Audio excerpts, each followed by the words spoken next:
Muito boa noite a todos. Antes da nossa palestra, gostaria de ler alguns avisos da casa. Então, por favor, para não estacionarem os veículos aqui na rua ao lado, devido às garagens e bloquear as garagens das residências, né? Procurar chegar pelo menos 10 minutos antes das palestras e assinem um caderno ali da lista de presença.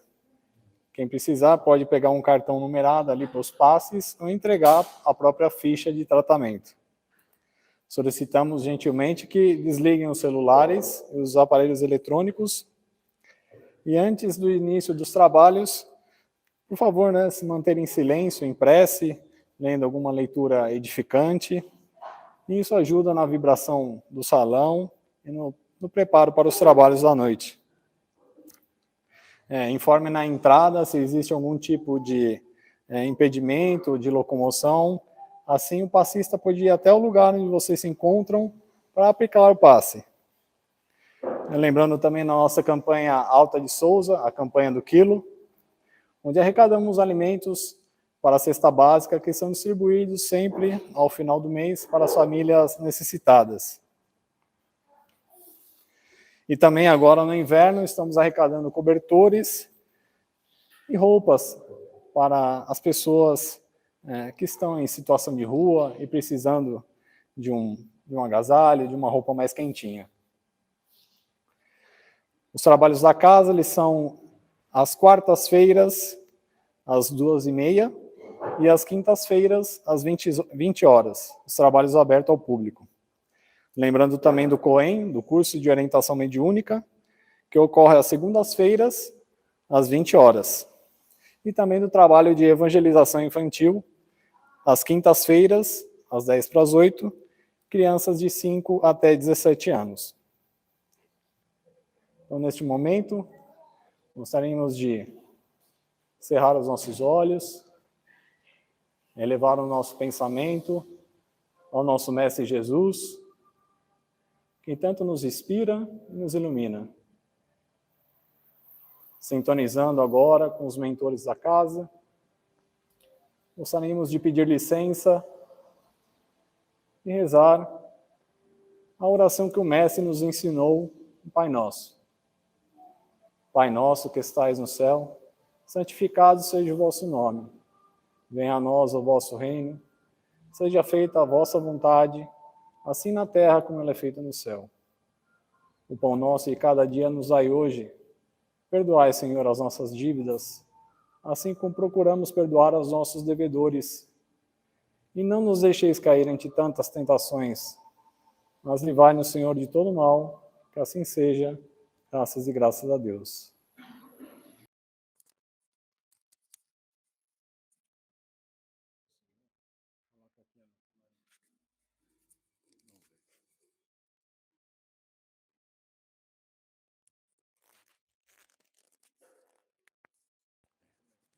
Obrigado.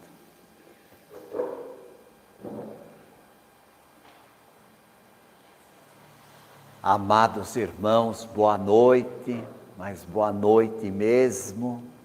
Que Jesus nos abençoe e fortaleça o nosso encontro e que este cumprimento também possa se estender aos nossos irmãos e irmãs que estão fazendo a caridade de nos ouvir pelas mídias digitais. Até estamos perguntando para o nosso irmão que está aí monitorando, está tudo certo aí, querido? Podemos ficar aqui, não precisa mudar de lugar? Está chegando a voz aí, o pessoal do fundo está dando para ouvir? Que bom, graças a Deus.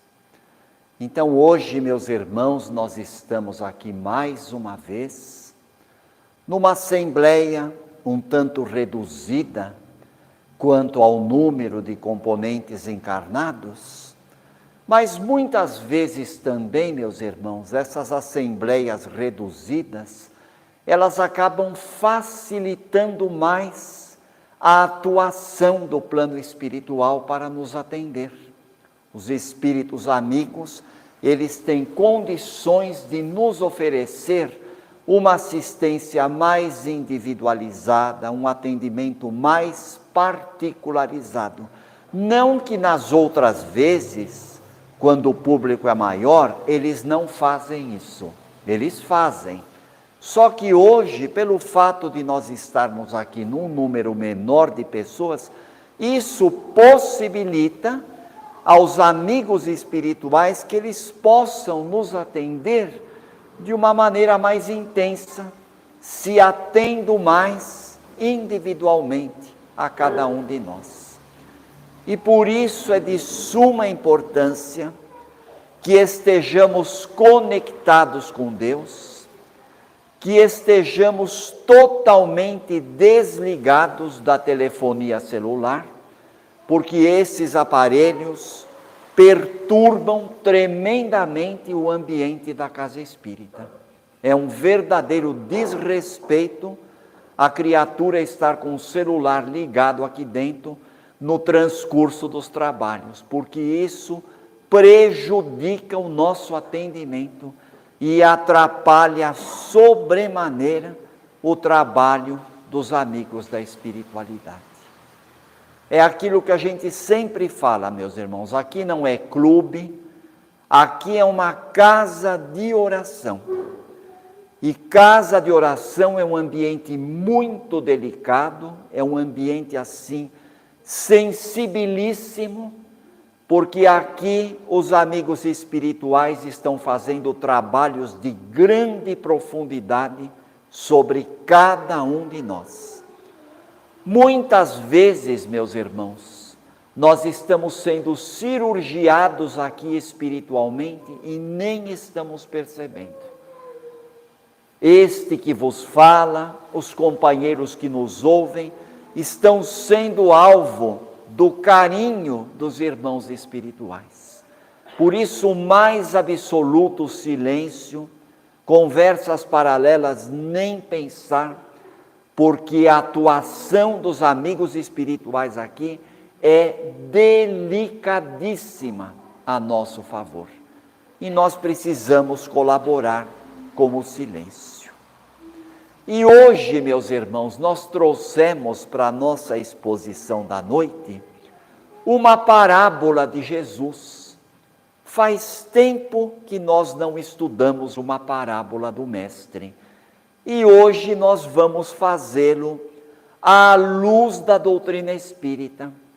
Uma parábola muito interessante, uma parábola que inflama, que suscita muita polêmica, como todas as parábolas de Jesus, porque Jesus também trazia muitos ensinamentos simbólicos através dessas parábolas.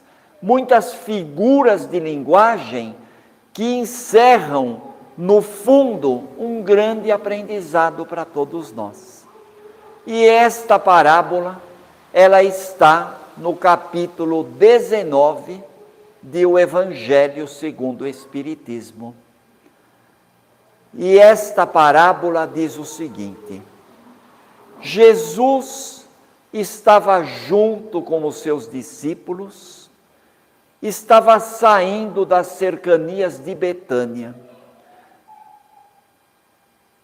E quando ele saía de Betânia, ele teve fome. E ao sentir fome, ele avistou a uma certa distância uma figueira. E ele se encaminhou juntamente com os seus discípulos para aquela figueira, para ver se encontrava alguma coisa, quem sabe um fruto para se alimentar. Só que quando ele chegou perto da figueira, ele encontrou somente folhas e não havia fruto nenhum, porque não era tempo de figo. E esse detalhe da parábola é muito importante. Não era tempo de figo. O evangelista Marcos, no capítulo 11, versos de 12 a 14, de 20 a 23, relata essa parábola. Como ele não encontrou fruto nenhum, ele ficou um tanto aborrecido com a árvore. E então ele disse para a figueira: nunca mais alguém coma de fruto teu para sempre. Nunca mais alguém coma fruto algum de ti por todo sempre. E eles seguiram o seu caminho. A figueira estava lá, sem fruto nenhum. No outro dia, passando novamente em frente à figueira, Jesus e os seus discípulos, Pedro, que é muito observador, dos 12 discípulos de Jesus, Pedro é o mais esquentado, é o mais nervosão, é o mais pavio curto, muitas vezes dá respostas duras, sem pensar, mas também é o mais observador. Pedro era o tipo da pessoa que procurava pelo em ovo, e ele achava, viu? Era impressionante. O senso de observação de Pedro era uma coisa fora do comum. Pedro era detalhista por excelência. Quando ele procurava pelo em ovo, ele achava. E ele percebeu que aquela figueira estava seca, totalmente seca até a raiz. E ele não se fez de rogado, ele chamou a atenção de Jesus e disse: Mestre, olha como ficou a figueira que o Senhor amaldiçoou ontem. Ela secou até a raiz. E Jesus então respondeu para Pedro e para todos: tende fé em Deus. É muito importante que todos nós tenhamos fé em Deus, porque em verdade eu vos afirmo, todo aquele que chegar diante de uma montanha e disser para esta montanha: sai daqui e lança-te no mar, mas disser com fundo do coração, tendo fé dentro de si, dizendo com convicção, pode ter certeza de que assim sucederá. Foi isto que Jesus falou para os discípulos. Esta parábola, meus irmãos, ela causa espanto para nós. Quem examina essa parábola à primeira vista fica perplexo. Porque é impossível, meus irmãos, que Jesus, todo amor, toda bondade, todo perdão, toda ternura, amaldiçoe qualquer coisa. Como que Jesus iria brigar com a árvore, meus irmãos? E tem mais um detalhe: não era tempo de figo, então é claro que a árvore não ia dar fruto nenhum. Então este ensinamento, meus irmãos, precisa ser entendido como uma simbologia, porque na verdade Jesus seria incapaz de amaldiçoar quem quer que fosse, seja uma criatura humana, seja uma planta, seja um inseto, seja o que for, porque Jesus é um ecologista nato, Jesus ama a natureza. E claro que ele sabia que não era tempo de figo e que a planta não ia dar fruto nenhum. Cada árvore produz no tempo adequado, apesar que hoje, com toda essa parafernália, com todas essas alterações, mudanças climáticas e tudo mais, hoje está tudo desnorteado, está tudo bagunçado. Tem árvore dando fruto fora do tempo, tem ipê que normalmente floresce em agosto, florescendo em maio, em abril, em junho. Mas Jesus, meus irmãos, jamais seria capaz de amaldiçoar o que quer que fosse. Mas nessa parábola, meus irmãos, nós podemos tirar um raciocínio bem lógico, um raciocínio que se compactua, que se combina com o pensamento cristão. E a figueira que secou, meus irmãos, ela representa a tendência da grande maioria de nós de esperar que tudo fique perfeito, que tudo fique lindo, que tudo fique maravilhoso para fazermos ações no bem. Quantas vezes, meus irmãos, nós esperamos a perfeição espiritual para atuar na tarefa do Cristo? Ah, mas imagina trabalhar na seara de Jesus, participar como voluntário de uma igreja, de uma casa espírita. Isso eu não posso fazer, porque afinal de contas eu ainda tenho tanto defeito, eu não mereço, eu não sou digno. E existe aquele outro raciocínio que diz assim: quando eu tiver uma condição financeira melhor, aí eu vou ajudar. E existem muitas pessoas aguardando ficarem ricas para poder abrir a bolsa em favor do irmão necessitado que treme de frio, que passa fome, que passa apuros com essa chuva, com esse frio, numa situação de rua. Existem outras pessoas, meus irmãos, como nós entrevistamos durante essa pandemia, e aqui nós não estamos quebrando o anonimato de ninguém de forma nenhuma, mas nesta pandemia, nós fizemos muitos atendimentos por WhatsApp, pelo celular, fora da casa espírita, evidentemente. Nós atendemos muitas pessoas que nos procuravam, e uma moça nos disse o seguinte: olha, eu somente serei voluntária, somente participarei de reunião mediúnica, de qualquer atividade na casa espírita, depois que eu encontrar o meu amor, porque agora eu estou muito amargurada, e enquanto eu estou amargurada, eu não tenho absolutamente nada de bom para passar para ninguém. A hora que eu encontrar o meu príncipe encantado, aí sim eu compreenderei o meu semelhante. Mas muitas vezes esse príncipe encantado vira sapo, né? Não é mesmo? Às vezes a pessoa fica esperando o príncipe encantado chegar. E o príncipe encantado tão sonhado acaba virando um sapo e a pessoa fica sem fazer o bem do mesmo jeito.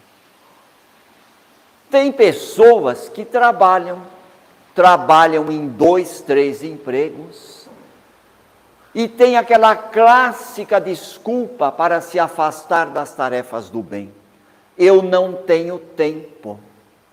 É tão comum ouvir isso, né, meus irmãos? Que gozado, as pessoas não têm tempo. Ah, eu trabalho demais, eu estudo muito, eu não tenho tempo. Não tem tempo para trabalhar para Jesus, mas tem tempo para um divertimento, tem tempo para uma viagem, tem tempo para uma recreação, tem tempo para um fim de semana na praia, tem tempo para sair, para viajar. E o desempregado, que tem todo o tempo do mundo para ser um voluntário, o que ele diz? Eu estou desassossegado, eu estou intranquilo. No momento eu não tenho a menor condição, eu só preciso receber, mas não posso dar nada. Só que a grande maioria de nós, meus irmãos, esquece que o tempo vai passando e que esse dia tão sonhado pode não chegar nessa encarnação. Esse dia em que tudo vai ser lindo, em que tudo vai ser maravilhoso, em que todo mundo vai estar com a conta bancária recheada, empregado, casado, encontrado o amor dos sonhos, a fada madrinha, esse dia pode não chegar. Porque a desencarnação pode bater à nossa porta quando a gente menos espera. E aqui nós não queremos assustar ninguém. Mas muitas vezes, meus irmãos, o que acontece? O tempo vai passando, as oportunidades de fazer o bem vão chegando, e nós vamos nos afastando cada hora por um motivo, até que vai chegar um dia na nossa vida, onde nós vamos perceber tantas oportunidades que nós deixamos passar, e nós nos tornamos uma criatura de coração ressequido, egoísta, deprimida e insegura. é essa figueira seca da parábola. É exatamente isso. É nesse ponto, meus irmãos, que o ensino de Jesus faz referência. Quantos de nós, meus irmãos, poderíamos evitar os sanatórios psiquiátricos, o divã do psicólogo, os reformatórios e casas de saúde, que estão lotados, gente, de pessoas deprimidas, entristecidas, ressequidas de coração, porque não aproveitaram as oportunidades para fazer o bem. Jesus, meus irmãos, não amaldiçoa nada e nem ninguém. Quem nos amaldiçoa somos nós mesmos, com a nossa secura, com o nosso individualismo, com o nosso senso de despeito, de pouco caso das pessoas. Quantas vezes, meus irmãos, nós fazemos pouco caso de alguém só porque esse alguém tem uma religião diferente da nossa, só porque esse alguém pensa diferente de nós, só porque esse alguém não aceita a mediunidade, não aceita a reencarnação. E Allan Kardec, na noite de hoje, gente, apresentando a lição que nós fomos encarregados de transmitir para os corações, ele diz: a figueira seca é a representação de todas aquelas pessoas que podem fazer o bem e não fazem. A figueira seca é a representação das pessoas que apenas aparentam o bem, mas que no fundo são maldosas e invejosas. É a representação dos oradores que apenas falam bonito, falam palavras difíceis, eruditas, para agradar os ouvidos da plateia. Mas quando essas palavras são analisadas à luz da razão, elas não trazem proveito algum. É por isso que muitas vezes as criaturas reclamam: nossa, essa palestra não me passou nada de bom. O orador tem um vernáculo maravilhoso, fala bonito, tem um raciocínio elevadíssimo, uma inteligência ímpar, mas não passou nada do seu coração. Ele não falou como o coração. E isso vale, meus irmãos, para nós que estamos aqui falando, nós precisamos prestar muita atenção nisso. O que é a figueira seca, gente? São essas religiões que enganam o povo, que exploram a credulidade das pessoas, que prometem o mundo e o fundo, prometem terrenos no céu, prometem situações privilegiadas no além-túmulo, em troca de uma mensalidade, de uma quantia em dinheiro, de uma doação X. Ficam prometendo o mundo e o fundo, entregando o óleo disso, o óleo daquilo, o ramo de não sei aonde, a água.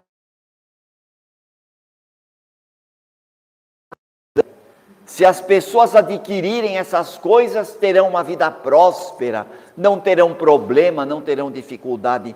E a pessoa, na hora do desespero, embarca mesmo, gente. E depois se decepciona profundamente. Falta fé, meus irmãos, nos nossos caminhos. Falta aquela fé verdadeira, aquela fé raciocinada, que só o Espiritismo proporciona, meus irmãos. Porque a fé raciocinada, ela se apoia na lógica e nos fatos. Nós passamos não a acreditar, mas a ter certeza. Por quê? Porque nós entendemos, porque nós compreendemos, porque nós usamos a cabeça. E o Espiritismo, meus irmãos, É uma religião para quem gosta de usar a cuca, para quem põe a cabeça para funcionar, para quem raciocina e para quem gosta de estudar, viu, meus irmãos? Aliás, uma péssima notícia aqui, para quem não gosta de estudar. Quem não gosta de estudar na religião espírita está lascado, viu? Quem não gosta de estudar está frito e enfarinhado, viu? Porque o Espiritismo é estudo constante, é leitura constante. Me dá aí o Evangelho, meu querido, acho que você não... Pode ser esse livro dos Espíritos, pode ser esse aqui. Me dá também o livro dos Espíritos, meu querido, muito obrigado, não querendo te fazer de empregado, mas já fazendo.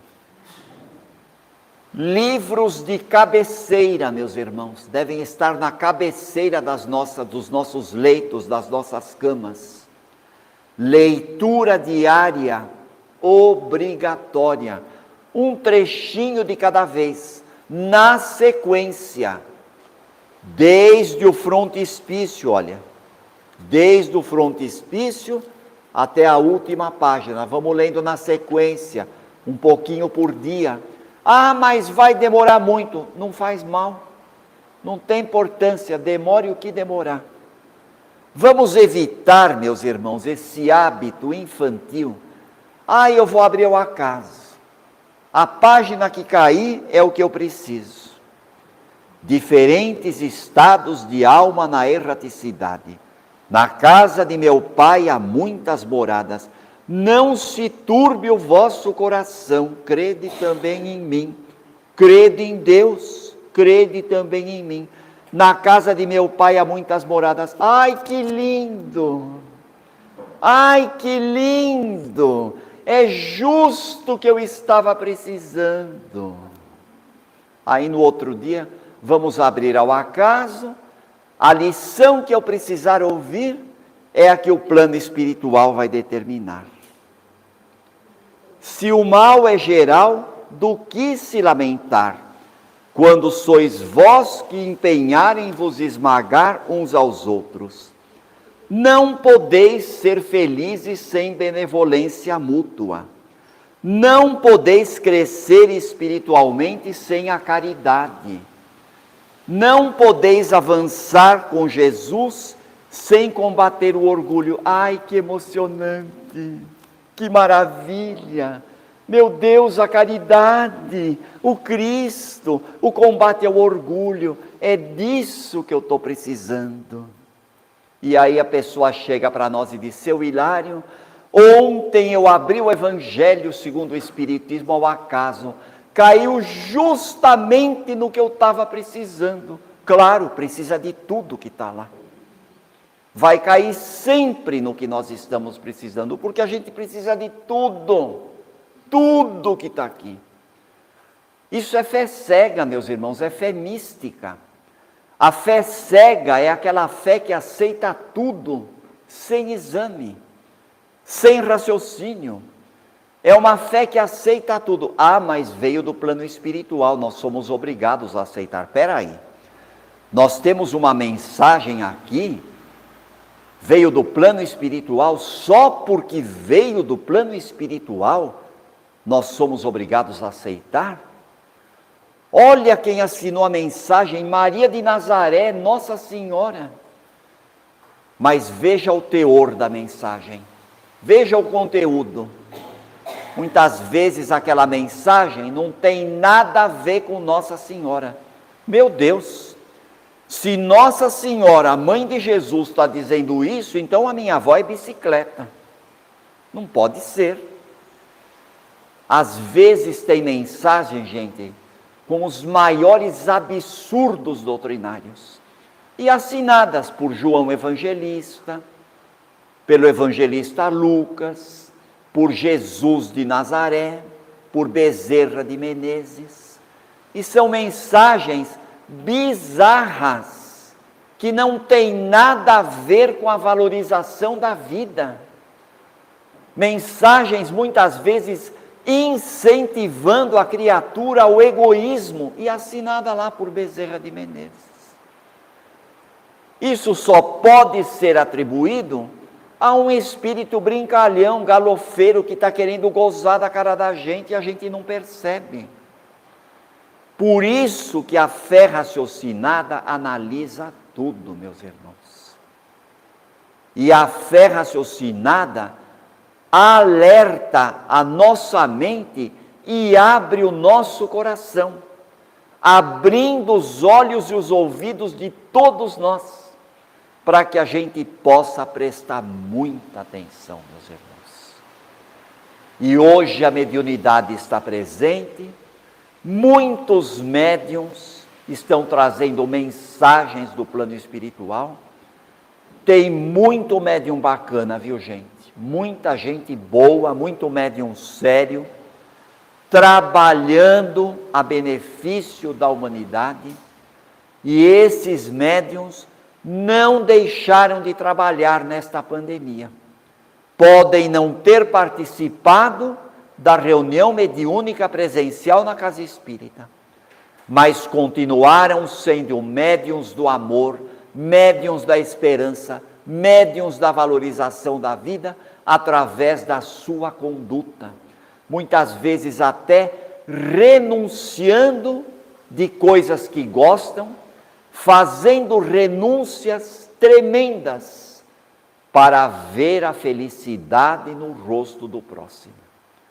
E muitos desses médiuns trabalham no silêncio, no anonimato, porque não querem fazer propaganda do que realizam, trabalhando com a mão direita e com a mão esquerda bem escondida, para que a esquerda não veja o que a direita faz.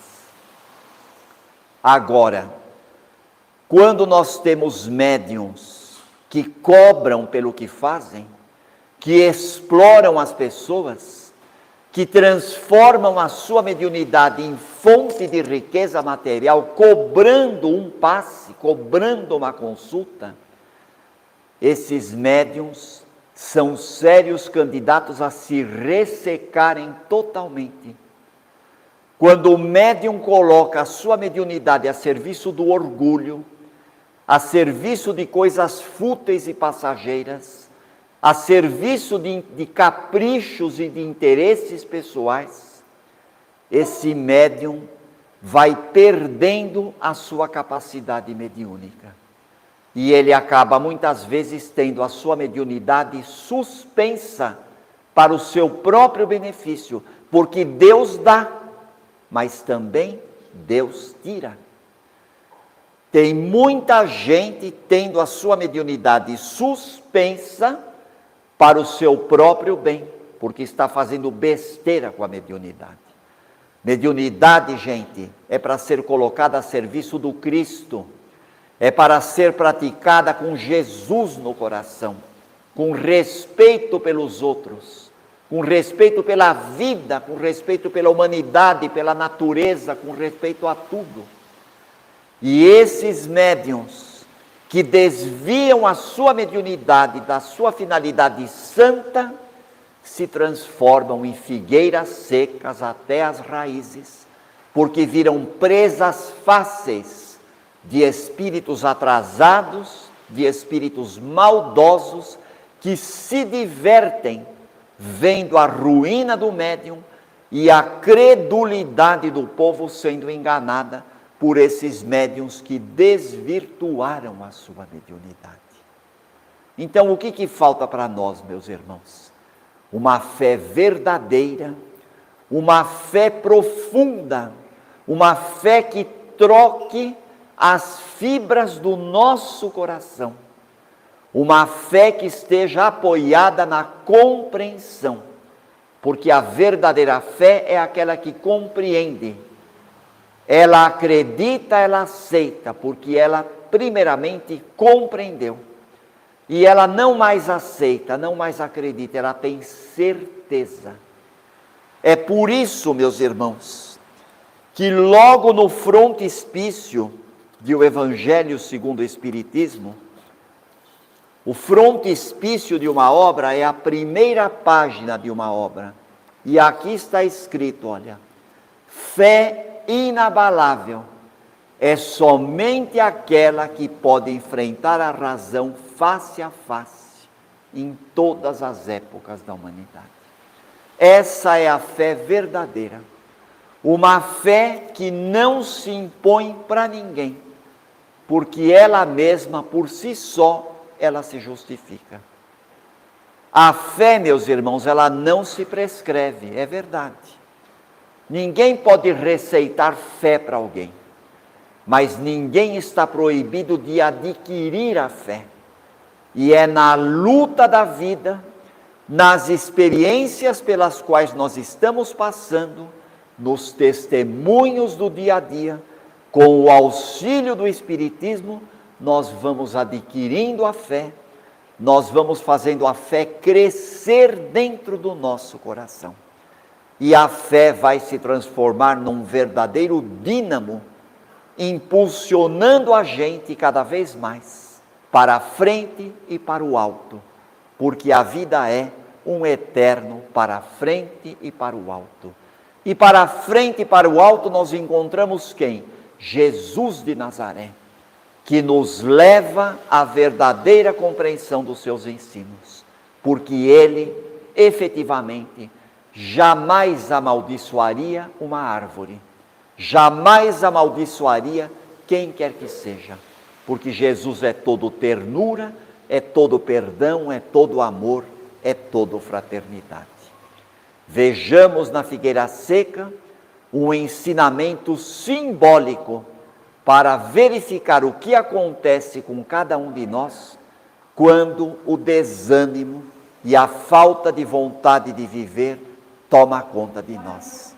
Nós acabamos ressecando o nosso coração. E não é isso que Jesus deseja da gente. E que Ele nos abençoe nessa noite de hoje. Graças a Deus, graças a Jesus.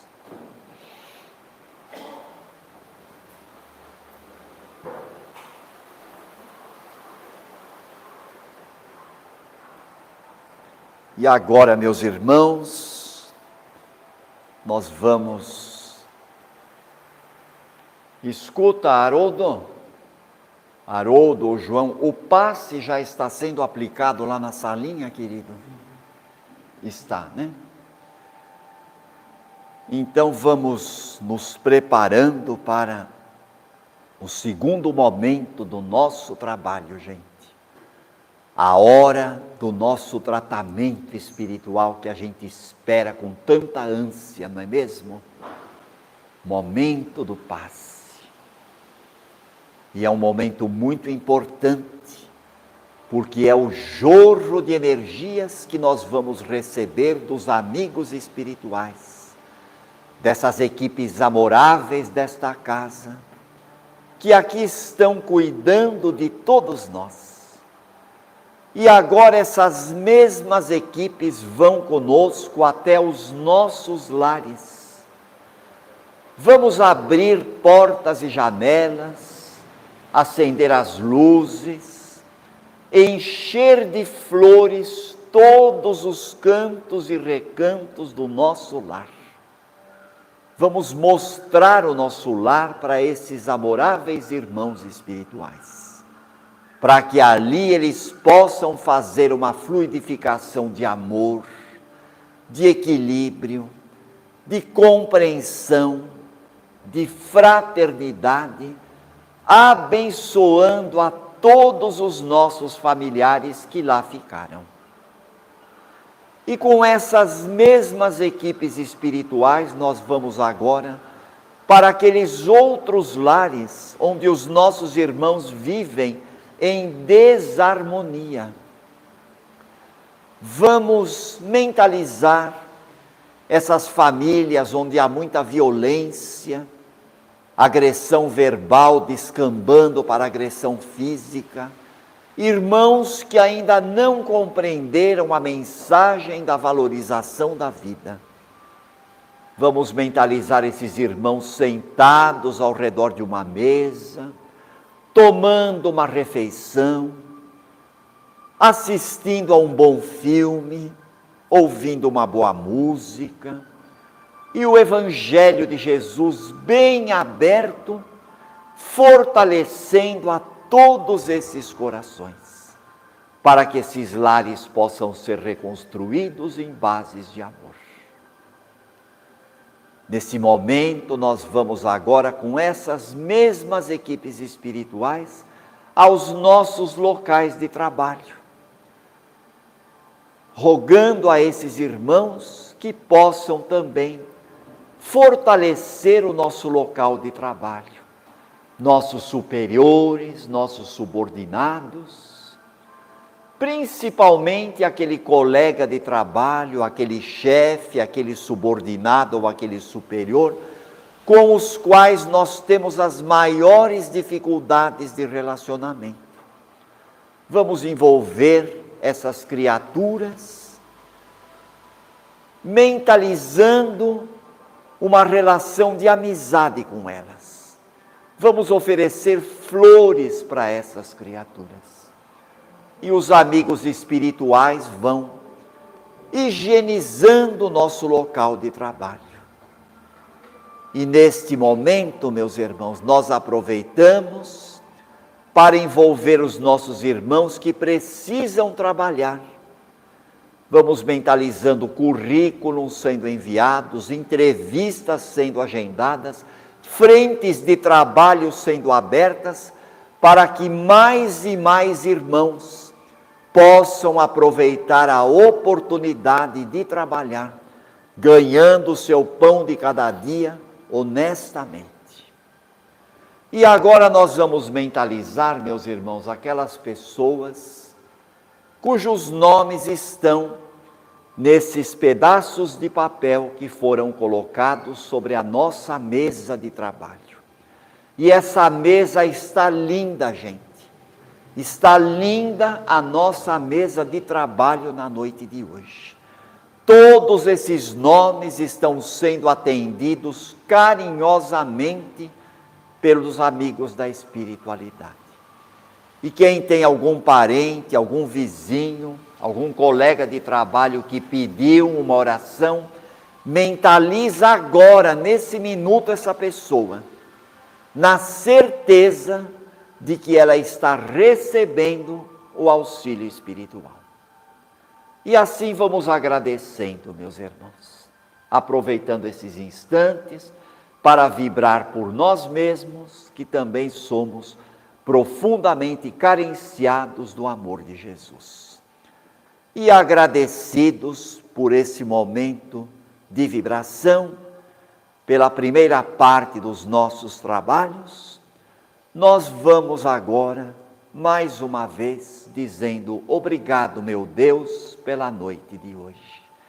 E lembrando da nossa mãe espiritual, a nossa mãe maior, que foi muito comemorada no mês de maio que se passou, lembrando da mais importante de todas as mulheres, vamos então dizer: Ave Maria, cheia de graça, o Senhor é convosco, bendita sois vós entre as mulheres, bendito é o fruto do vosso ventre, nasceu Jesus. Santa Maria, Mãe de Misericórdia, rogai por nós, os pecadores, agora e na hora de nossa volta para o verdadeiro lar, ó Senhora. Que assim seja. Graças a Deus, graças a Jesus. Meus irmãos, um grande abraço a todos, muito obrigado pela paciência respeitosa. Não esqueçam os vossos vasilhames que estão ali sobre a mesa.